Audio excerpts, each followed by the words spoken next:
What's up, YouTubers? Today we're going to talk about the Civivi Elementums. A little bit more specifically, this brass edition in D2 steel with the black wash blade.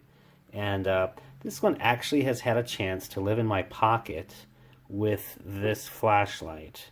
So it came basically from BladeHQ. This is one of their special editions, the brass scales. It came with a black wash also on the outside of those scales, and I have the copper one kind of here for a sample. But you can see it was basically entirely muted, and that's how the brass one was. But I have let this sit in my pocket for about 3 months, and just rolling around with that flashlight, and it actually worked in. I of course took off the pocket clip, but it worked in a nice little wash on this, and a wear pattern that looks like it's been in use for years. So that's kind of cool, and I'm glad I did that. And of course you can see this is a aftermarket that I've added on, or just made it myself with the aftermarket lanyard bead there. But we're going to talk about the Elementum. This is a 3-inch blade. It is in D2 with a great hollow grind on this thing. It is very slicey. It is a liner lock flipper, and very, very fidget friendly, this particular one, as far as flippers go. A great detent. And this particular one is pretty hefty. It weighs in at 4.6 ounces. So that is not, that's not a light one for a little 3-inch blade. This particular one is $67 at present. I think I paid a similar price last year when these came out.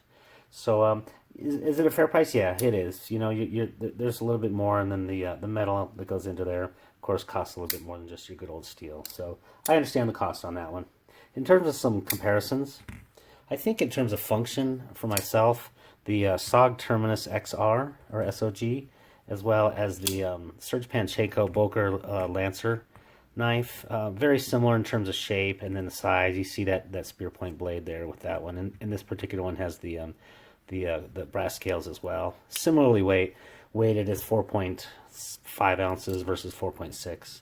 But I think those would be probably similar function. In terms of really some standards, as far as standards for Spyderco, since we're really talking about this as a standard for Civivi, would be the Delica, as well as for me, the PM3 lightweight. I think would also be kind of similar considerations in terms of blade length there, as well as function. Of course, these Spydercos cost a little bit more. This particular one is in the Zome in the glowing green. So I'll be doing a review on that at some point in time in the future. Soon, not too far. But those would kind of be really the standards that we're talking about.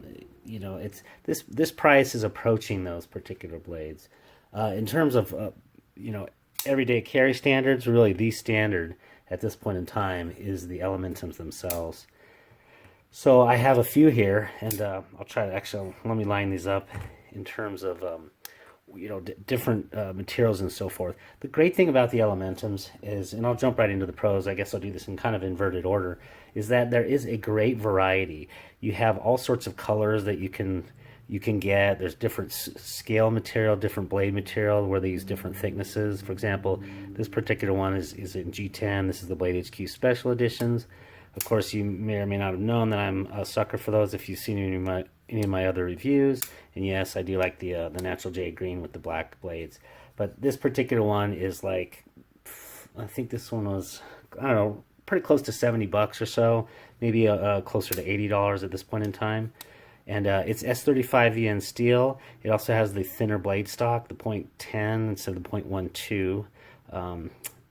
Yeah, so there's that. And then you have the Micarta one, and this particular one is actually only 2.6 ounces. So this is really what we're talking about for EDC. And also, yeah, I forgot about the G10 is 2.7 ounces. So that's your more standard ones. This green Micarta is fantastic. This is actually my preferred carry amongst these Elementums. But in terms of a similar one here is, at present, this particular copper one, it actually weighs in at 4.8 ounces, whereas this one was 4.6 ounces. Of course, copper being a little bit, I guess, more dense than brass. But I'm actually going to go ahead and take the clip off of this one and kind of do a 3-month, after I put this in the pocket with the flashlight, review on that. So, into the goods, the bads, and the pros and cons of this particular Elementum. It is a very neutral shape. You can hold it in any position. It actually holds 4 full medium large fingers. So that's, you know, great for EDC. It has really positive jimping up there. It has a decent pocket clip. Decent. You know, you can run into that a little bit, but it is nice and a deep carry. So appreciate that. It doesn't really get in the way. The D10 is fantastic, as I've already talked about. It provides for really almost unfailable flipping action. So that's a good thing. The D2 steel on this one is great. And if you get some of the cheaper G10s with the D2 steel, I found that was just as good. Some of the coloring on those, again, you got a great variety of that. Great hollow grind, as I talked about. This thing slices very, very well, even for the one that's a little bit thicker blade stock, this particular one. It does have, one thing I kind of really like about it is you can see the jimping right here on your liner lock.